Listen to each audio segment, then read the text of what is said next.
We will call this the StanRTA meeting for Wednesday, December 5th to order. Roll call, please. Thursday. Chair Card, Here. Vice Chair Wright, Here. Director Condit, Present. Director Morrow, Here. Director Ritchie, Director Wilson, Present. Director Withrow. Mr. Chair, you have a quorum. Thank you very much. We don't have any remote participation, so please rise for the Pledge of Allegiance.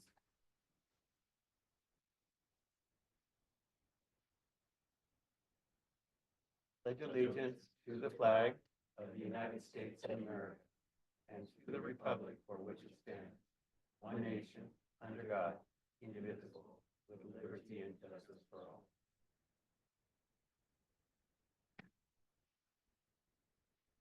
At this time, we can have public comment. Please step to the podium and state your name and city of residence for the record. Please limit your presentation to 3 minutes. The board cannot take any action on any item that is not on the agenda unless that action is authorized by Government Code 54954.2. Do we have anybody from the audience that would like to speak? Okay.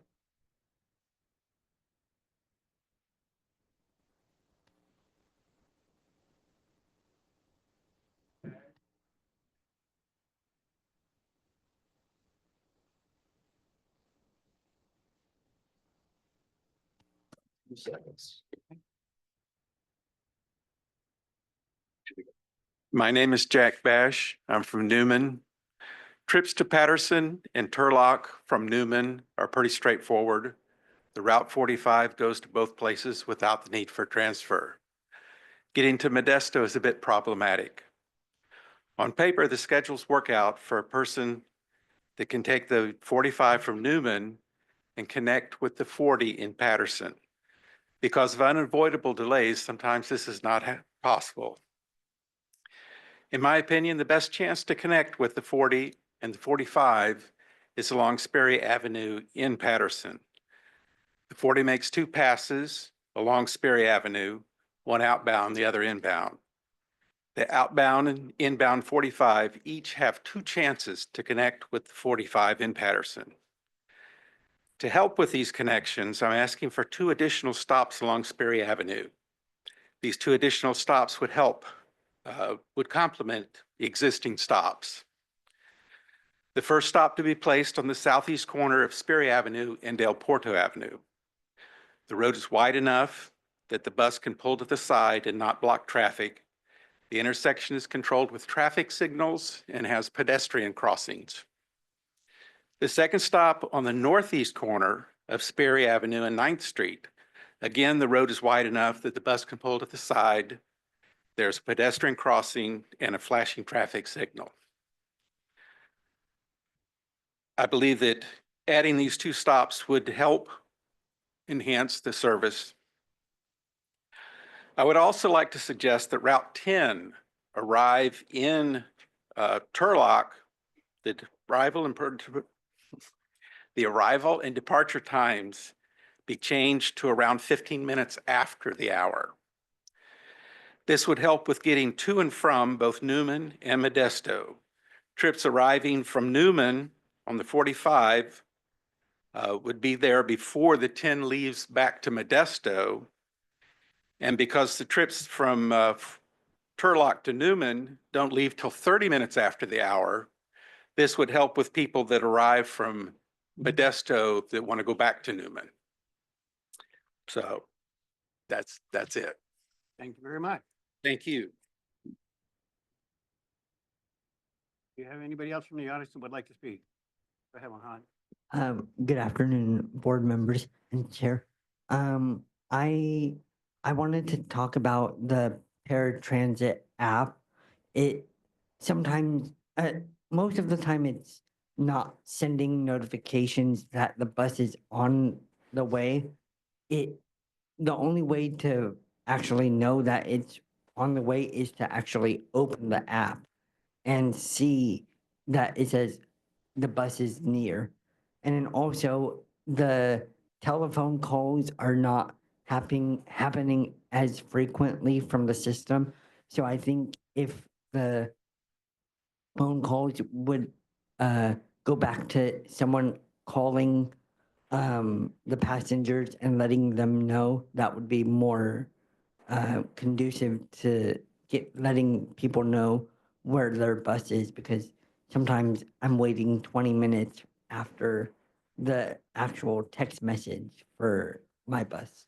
I mean, thank you so much. Anybody else from the audience that would like to speak at this time? Okay, hearing none, we'll bring it back. We will move on to presentations. We have one this month for Jesse Rojas. Jesse Rojas, Rojas? Yes.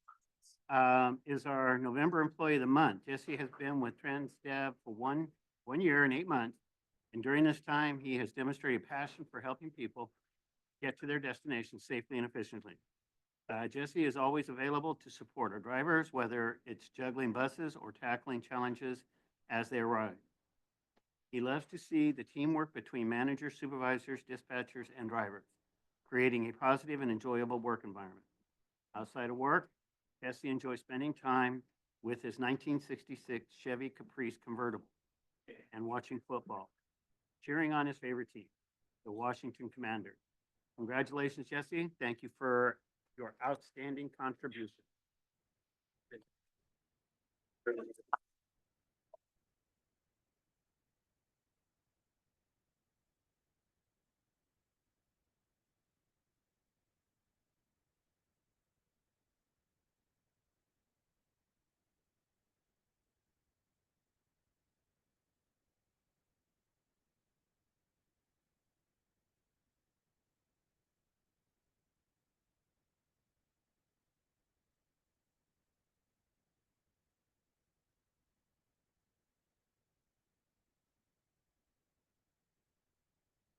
Consent calendar.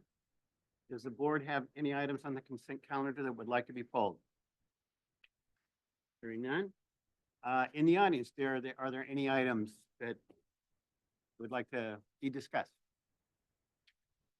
Thank you, Mr. Chairman, members of the board. Ron McMurtry here. My comments, I just have comments and questions, not asking to pull any items, but just little follow-up things and stuff I think should be on the public record. Item 7B, 7D, and 7E, I think. I had trouble matching the packet contents to the agenda items, so I'm doing my best here. One was 7B is the bus shelters. I see Lucian Musso isn't here, but I'm sure Chief Barth can answer. In addition to getting the new bus shelters, I've noticed that benches are disappearing at certain bus stops. So I was wondering, in some cases, is that temporary, or is it we're changing our seating scheme and how we seat passengers waiting at bus stops? I assume Chief Barth will answer that since Mr. Musso's not here. No, or not. Okay. We'll get back to you on that one. Okay. The number one was I noticed at the in front of the library that there's a bench and a shelter and the bench is gone, and sometimes there's a lot of people there. Okay, that's one thing. Okay, the Avail, the stop announcements are still out of whack, and it's my understanding that that is a problem with Avail still. And I'm kind of concerned getting in, yeah, and I don't know how much you can even do about it, but that, using Avail when some of these things haven't been corrected yet. I wonder if anybody has any comment, any of the staff have comment about working on the announcing the stops at the wrong place. This has happened actually on the way here today. Okay. I'm sure we'll have staff take that. Okay. And okay, and then including a suggestion which I sent by email, didn't get acknowledgement. There's that VA resource center at in that kind of mall at Sylvan and Coffee. I would like to request that an announcement be added for that, because a lot of people have requested that they wanted to get off there, didn't know what to stop. And since that's kind of a public agency, that'd be a good place to add an announcement, please. 7E, the bus turnout. I'm pleased to see that we're working on the bus turnout on Boulder Road Lane. I don't know what it is, off of Hatch. And I had also a request, which I kind of have to retract now, to please have a stop on the other side of the street on Sisk Road. And I looked at it and I realized there is no room. There's no way we can do it. The fence is right there. It's going to be a fiasco with Caltrans, and we couldn't even move the fence if Caltrans approved. It's kind of close to the freeway on the other side. So I just want to put a bug in the staff's ear about any planning routes that go down Sisk. We should try to make the routes make a clockwise loop that goes down Sisk, since it's kind of pointless to go the other way, and connections the way they are right now are kind of can be awkward. You have to kind of transfer back onto the 31 to get over there. So just, I don't know, just a bug in your ear. Thank you. Please do. Are there any questions or comments on the consent calendar? Okay, hearing none. I will accept a motion to accept the consent calendar as is. Second. All in favor, say aye. Aye. Any opposed? Okay, moving on to discussion item 8A. The fiscal year 23-24 budget update. Ms. Lita? Good afternoon, Chair Carr and Director of the Board. Today I will be updating you on StanRTA's end of the fiscal year 2023-2024 budget. The 23-24 fiscal year ended on June 30th of 2024, and the operations budget in its entirety ended the year at 99.4% of the entire budget. In this chart, we are comparing 2022, 2023 actuals to 23-24 actuals.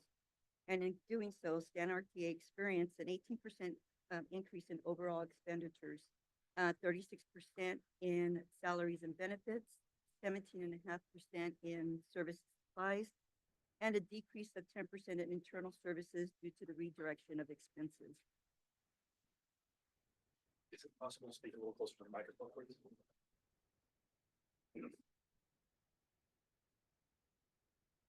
Next slide. In comparing the 23-24 actuals to 22-23 actuals, these were four of the main areas where we saw some increases, which were in parts and materials, which we saw an increase of 85.2% from one year to the other. And this was due to a true-up at the end of the 23 fiscal year for a credit of approximately $500,000. We saw an increase of 12.5% in fuel costs, 39.4% in maintenance and repairs, and a 12.6% increase in our contractors.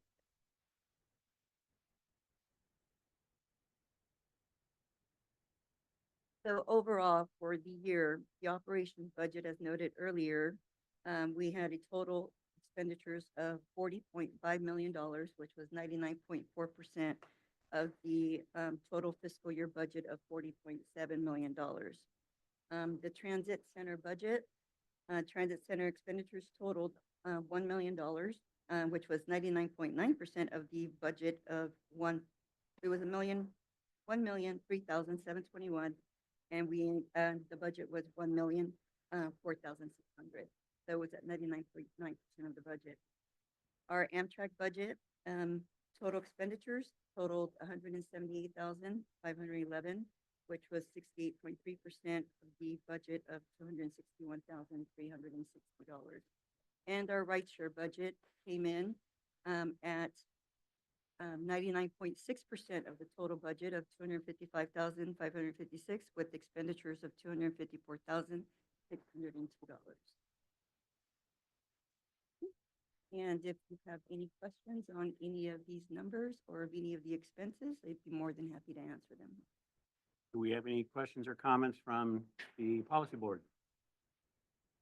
Hearing none. Do we have any questions or comments from the audience? Hearing none. Okay, good. Thank you very much. Item 8B. Again, fiscal year 24-25, quarter first, quarter one, fiscal update. That's actually going to be me. My name is Nicole. I'm the financial analyst. Good afternoon. Today I'll be presenting StanRTA's fiscal year 24-25 quarter one financial update. Our first quarter ended at 14.1% of our total operations budget on September 30th, 2024. Operations, which includes fixed route. I can probably do that with my glasses. Operations, which includes fixed route, demand response, commuter services, ended at 14% of our total budget. The downtown transit center budget ended at 15%, and Amtrak rideshare budgets both ended at 16%. Revenues are less than 1% of our total budget due to the timing of disbursements and reimbursements from our government agencies. Total expenses for our operations were approximately 6.6 million of our $46.6 million budget. There were a few unexpected variances of note in the salary and benefits categories. StanRTA added two unbudgeted fringe benefits. The Ramsey Smart Dollar, which is a financial wellness tool, and a $30 per month cell phone stipend for employees who prefer to use their personal cell phones for work purposes. In the software internal services account, we had higher than expected expenses for certain software utilized by administration and on our vehicles. Additionally, there was an unexpected need for software related to security camera enhancements in the administration office at the downtown transit center. In subscriptions, internal services, the purchase of Transit Royale, which enhances the features for regional users of the transit app, was purchased with not budgeted. And as mentioned in your staff report, the expenses associated with the maintenance of our vehicles and facilities are lower than expected due to billing delays from the vendor. We have since received the billings from the vendor, and those expenses are well within budget. Good. I'm happy to take any questions if you guys have any. Do you have any questions or comments from the policy board? None? We have any questions or comments from the audience? Okay. This is just an informational item, so we'll move on to 8C. Motion to approve by resolution the service equity analysis of the proposed January 2025 fixed route service change. Ms. Angela. Good afternoon, Mr. Chair and members of the board. Angela Swanson, Senior Transit Analyst. So I'm presenting for you the first of two items related to making a service change effective in January. This portion is a service equity analysis. Can we go to the second page? So a service equity analysis is a Title VI process that we do, which ensures that the change being considered looks to see if there is a disparate impact or disproportionate burden placed on protected communities in the change. And if so, the agency is required to look at opportunities to mitigate those impacts. The board today is charged with, in this item, looking at the analysis that was performed, finding that it's correct, hopefully, and also to see if there are any proposed mitigations are reasonable on staff's behalf. Can you go to the next slide, please? So here's the handy little process chart we go through, which shows you. So is it a change? There, we always would have to consider the same thing if it's a major service change. If it's yes, we have to evaluate the alternatives. A disparate impact is when a minority community either is more harmed or receives less proportionate benefit compared to non-minority communities. Disproportionate burden is the economic burden that would be placed on low-income communities where they get less benefit or more harm. If there's a problem, we have to do it. So this just tells you about it. So we looked at two routes that were considered for the being changed in January. The first is Route 80. Next slide.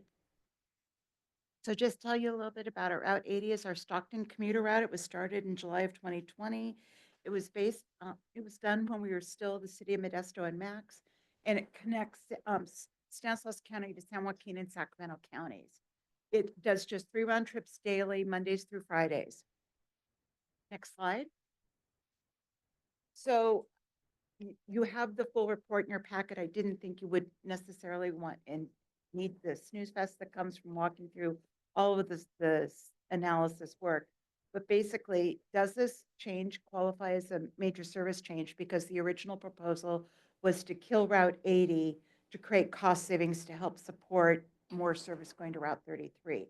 And the answer was yes, eliminating a route is considered a major service change. Did it have a disparate impact on the population that would be using the service, which is looking again at minority and non-minority communities?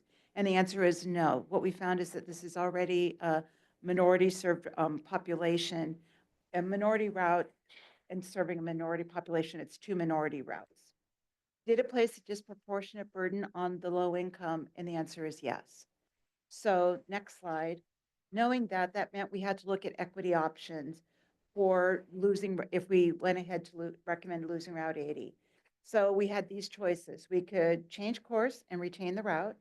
We could mitigate by maybe providing more service on the ACE commuter that goes to Lathrop. We could look at helping to engage with, do a slow off-ramping of the riders on the Route 80 with educating them on van pool options, ways that they could transfer onto Manteca or SJRTD transit services and other options. Next slide. Ultimately, we have decided as a staff not to go in that direction. And that has to do with more detail that was included in your packet, including the rider survey, which really showed that this is the relied upon way of getting to work or to school. It's also the way we found that everyone who wrote said they would not have another way of getting to and from. And it was just a strong and loud consensus. The second equity analysis is done on the other route that's being changed, Route 33, which was implemented March 23 as part of our COA service changes when we pulled the systems together from Start and Max. It's very popular. And there were many requests after we implemented Route 33 that what we had done was eliminated a former route that crossed at Briggsmore, and it had terrible on-time performance. There are a lot of frustrations with that service because, as anyone who lives in the area knows, that's a highly impacted intersection at Briggsmore going across the highway, and it made for a lot of problems. We underestimated how many people would be cut off, though, from getting across the highway at that point who needed that connection. Next slide. So having done the equity analysis, which is a series of steps we had to take in the reports that included in your packet, yes, the change to Route 33 qualifies as a major service change. Was there a disparate impact or disproportionate burden? No. In the tests, when we looked at who's served by it and the riders and the community served at large by our service, we found that there was no impact to it. So when we went back to my process chart, it would show there was no action required because there was not a disproportionate burden. So next slide. So the conclusions we came up with, we looked at the 2 routes that were being considered to be taken together to form our January 2025 service change recommendations. Both of them qualified as major service changes. They both had to have an equity analysis done. As a result of the equity analysis in the outreach process, Route 80 was found to have a disproportionate burden to low-income populations, and the agency recommends the no change option as a result of the equity analysis. For the Route 33, the change did not meet the standard of an undue burden on low-income or minority populations. Therefore, we can move forward with that change without a negative consequence or a violation of Title VI principles. Next slide. That's it. Are there any questions? You all are going to become Title VI experts by the time you are done serving on this board. I just need to share with you. Okay, are there any questions or comments from the policy board? Do we have any questions or comments from the audience? Please, sir.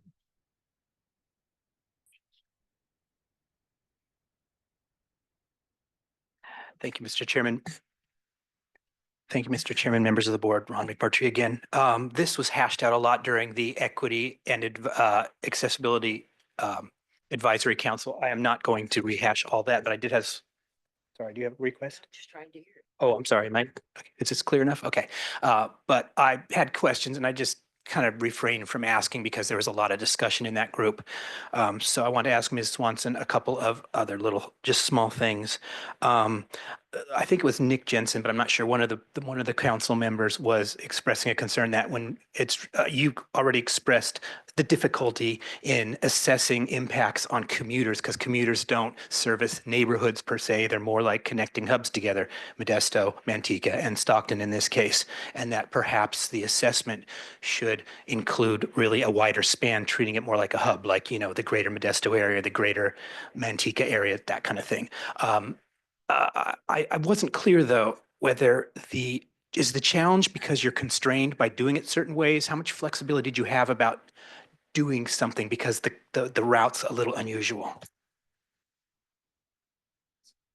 Okay, well, my other, Questions maybe I could answer. okay, well, for commuters in general, so this could apply like when we assess BART and when we assess ACE, although those are specialty ones, but also I think we can consider Route 10 kind of an express commuter, it's connecting Turlock directly to Modesto. Okay, yes.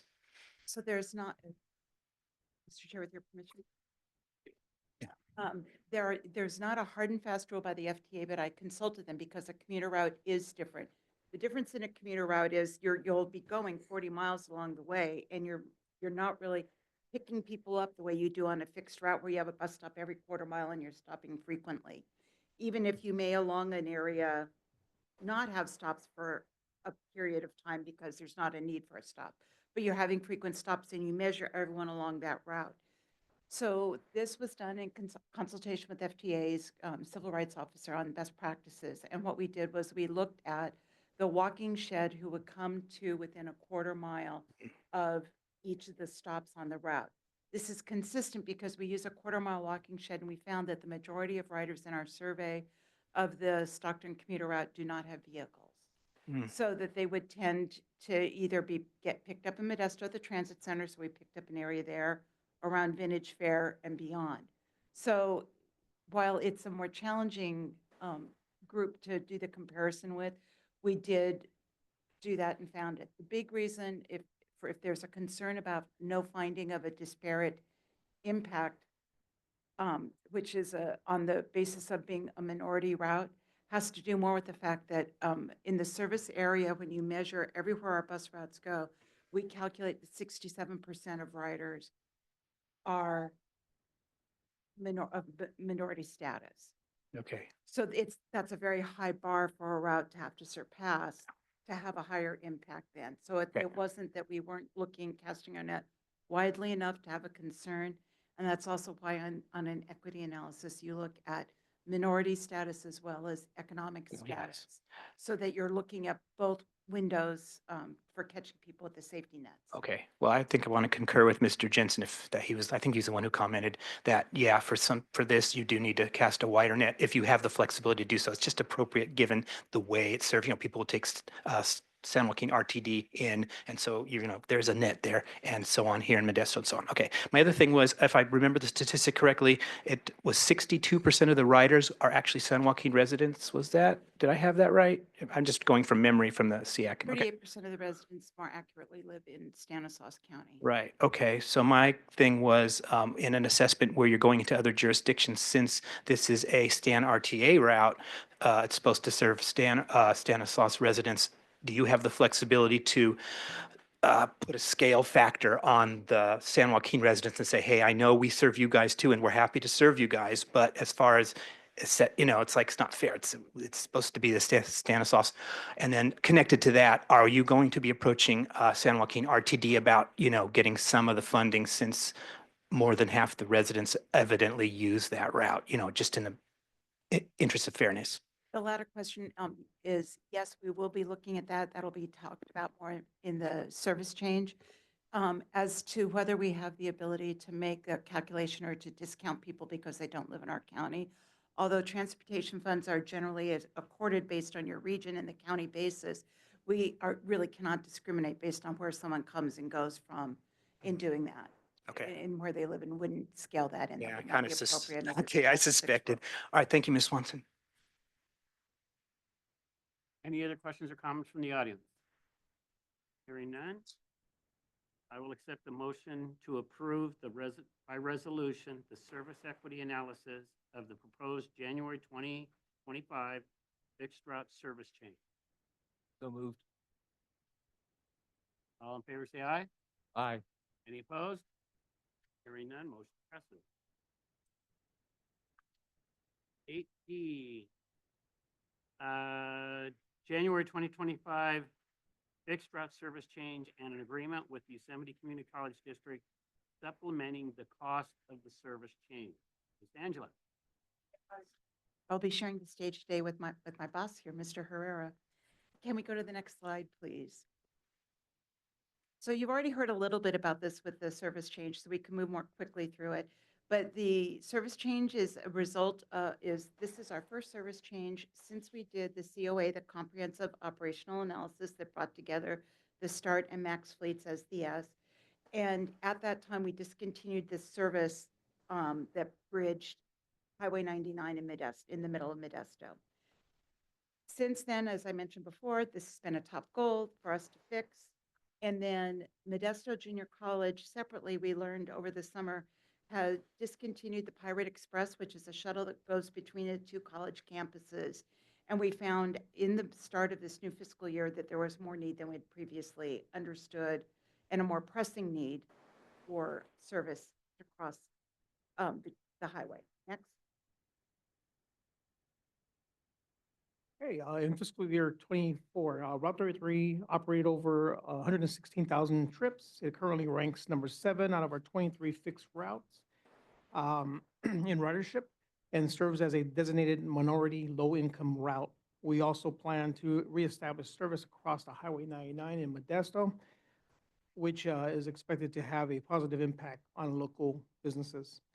As Angela mentioned, we typically avoid unbudgeted route changes mid-budget cycle. We identified a critical need for this adjustment and ensured it would not impact our budget at a point we'll discuss further shortly. Route 34, which is a pilot. In October, we initiated a pilot for Route 34 operating in the same area impacted by the changes to Route 33, which is highlighted in yellow. During the pilot, we successfully transported over 1,400 passengers. Next slide. And this slide outlines the rationale for the modifications to Route 33. Next slide. So just to highlight again a little bit about the concurrent events that were going on at MJC, because as Mr. Herrera pointed out, we're loath to make a service change mid-year that has an unanticipated budget change. But we had this pressing need, and as we mentioned, the Pirate Express was eliminated. It was continuously operating shuttle, and the community college district staff approached us to see if we might be able to find a way to provide service linking the students, because what they found was that despite Pirate Express having fewer people using this service over the years, that there was a strong demand for it, as we experienced with that pilot that had 1,400 riders alone in the month of October going between the two stops, Mondays through Thursdays. There was a need for it. So we looked at it, and YCCD, when we told them our one hesitation about a mid-year change, had to do with the fiscal impact and how would we make that happen to keep our budget balanced. And they have offered to work with us on a potential shared partnership to get through this year into the next fiscal year. Next slide. So this is, in loose terms, some of what we've done. We did the cost calculations, which are in detail connected to in your packet. That the monthly cost to operate that extra mileage on the Route 33 works out to about $20,578. And during the pilot, YCCD was able to contribute approximately $15,000 to help offset our costs. And then with us for the whole route, it's an additional $5,500 a month roughly. We will be looking mid-year for a potential budget adjustment depending on how this is implemented. And just to be very clear that YCCD is helping us just to get through this budget year to cover the shortfall we had not planned for. And then that we will assume that thereafter because it'll just become part of what our regular system is. Next slide. So the service change things, we looked at the other choices. And again, this is to give you the background on how we came to the conclusion that's been presented to you today.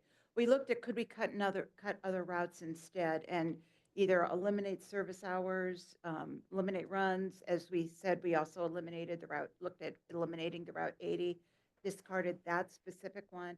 And we really did a surveys of ridership and did a lot of outreach to assess the impacts if we made cuts anywhere else. And we have come up that until we do the short-range transit plan, which is our project for 2025, which will be our next comprehensive review of the system and where we have opportunities to expand or contract service to make it more user-friendly and provide the most service with the best ridership. We don't recommend any cuts.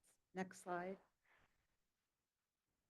This looks real quickly just to show you, just to back up a little bit more on Route 80. I know the board was really curious about this, why we had considered it and why it was the one route that rose to the test of perhaps being cut was if you looked at it in its first year of operation, in a year, it only had 3,400 riders, but it had grown by 2024 to 8,300 riders, which is still below our standard for a really successful route, but that's a substantial growth rate.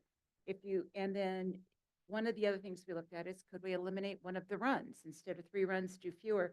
If you look at the number, while ridership is 1,100 at the first run in the morning, it's still only about 15 to 1,700. That's not that many difference in ridership numbers over the course of a whole year.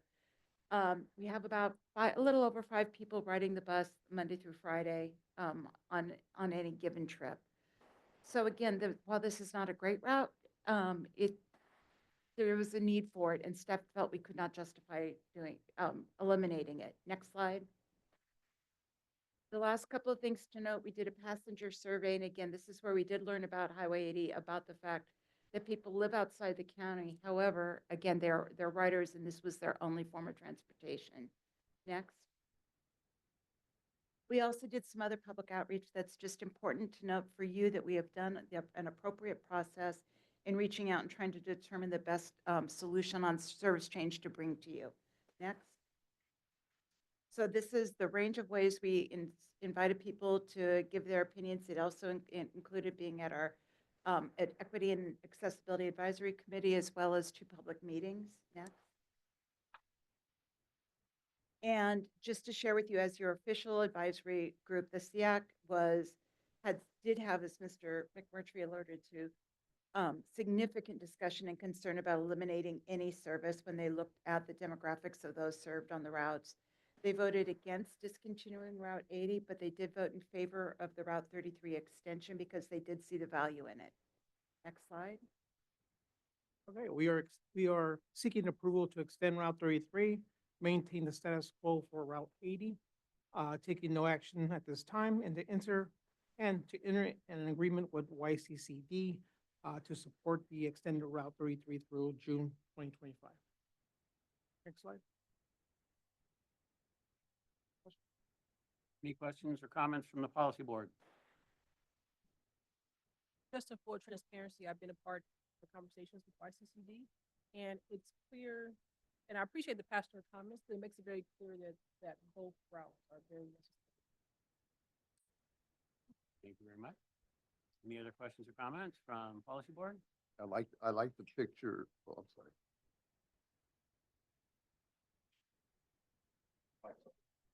Let's try again. Quick question on Route 80. With the ridership, would it make more sense to use a smaller bus to do it? Maybe get better gas mileage or something and cheaper? I don't know. Not so much. You'll save a little bit on the fuel. However, it's the same operating hour and maintenance cost. So there's really no big savings. I just coming on the bus on the wrong side of the street. Yeah, there's a funny backstory. Is that normal? No. All right. Any other questions or comments from the policy board? Hearing none, do we have any questions or comments from the audience? Hearing none. We have a hand raised online. Sorry? We have an online comment. Oh, okay. Online person. Hello? Yeah, we hear you. Go ahead. Great, thank you. My name is Joel Campos. I'm a senior regional planner at the San Joaquin Council of Governments. I'm also a resident of the city of Modesto, born and raised. And I just wanted to commend StanRTA staff in conducting such thorough analysis and public outreach in this complicated item. Picking and choosing between students and commuters, I'm sure was very difficult conversation and difficult task. Just to let you know a little bit my background, I facilitate 2 transit committees for the San Joaquin Council of Governments. I support 6 bus agencies and 1 passenger rail agency, ACE, with millions of dollars in funding. I ride Route 80 and see for myself the positive impact that this route has for not just Modesto residents like myself, but for many Stanislaus and San Joaquin families, MJC and Stan State students and workers in the region. This lifeline is the only direct route between the 2 largest cities in the northern San Joaquin Valley. So I just want to express my gratitude, and I just want to say a big thank you for finding an alternative solution that met your needs and the students' needs, and also has no impacts on the riders of Route 80. So big thank you and kudos to the staff. Thank you. All right, thank you very much. Do we have any other online? Hearing none.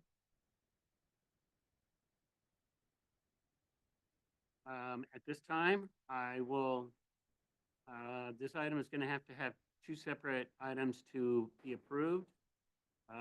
First, I will accept the January 2025 fixed route service change and the agreement with Yosemite Community College District supplementing the cost of the service change for Route 33. Mr. Chair, if I may clarify, so there are 2 items on this. The first one is to extend the Route 33 to make that a full-fledged service, moving the pilot program to the full-fledged service. That's the first item. The second item is the agreement with YCCD. So at the pleasure of the board, we can do those as separate items, or we could do them together. Is there any disagreement for doing these 2 items together? In hearing none, I will move that we accept the resolution and the Route 33 and the agreement with the YCCD as is. Thanks. All in favor, say aye. Aye. Any opposed? Hearing none.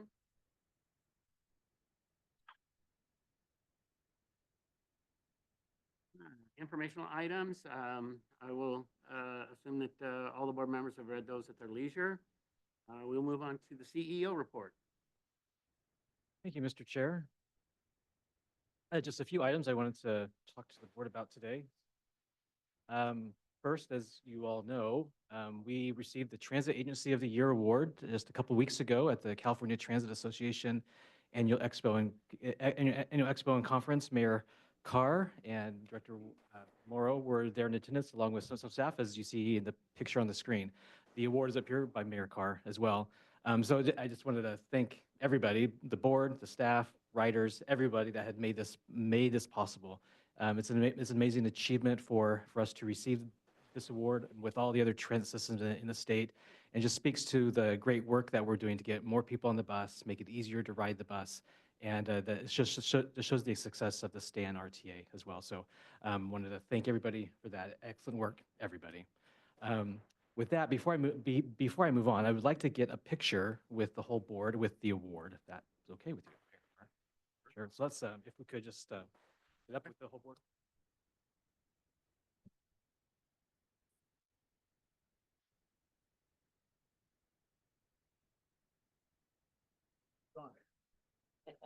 Okay.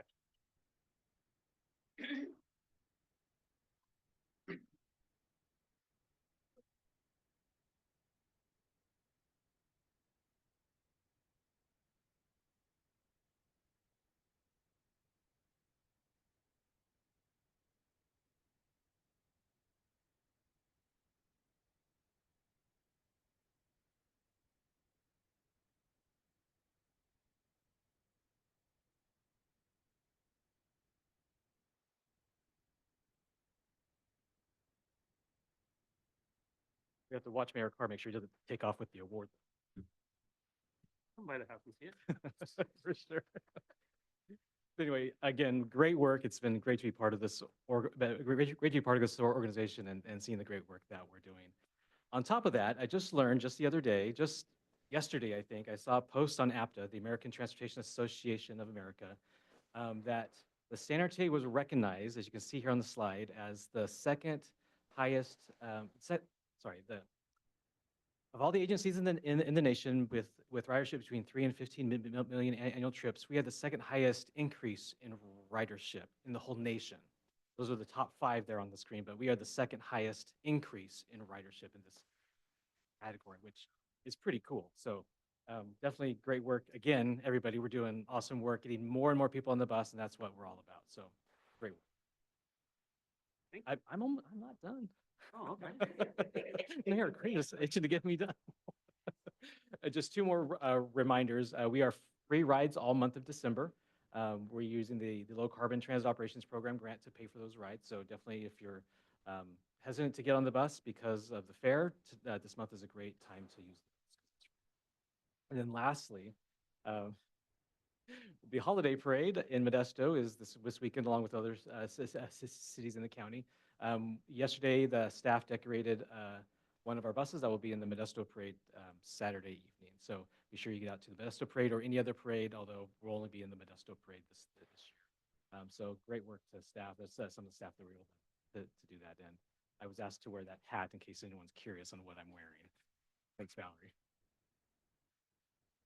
It is not this year, no. It's a different bus this year. Very good. But with that, thank you, Mayor Carr. Thank you very much. Director reports. Do we have anybody on the policy board that would like to make any comments? Okay. I would. Because of the award, I do want to recognize all the staff and the drivers, the mechanics.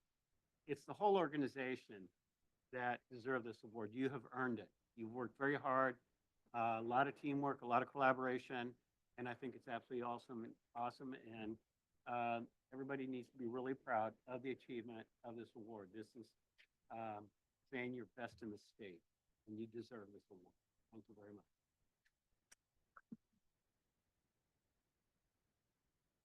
And with that, we will now adjourn into closed session.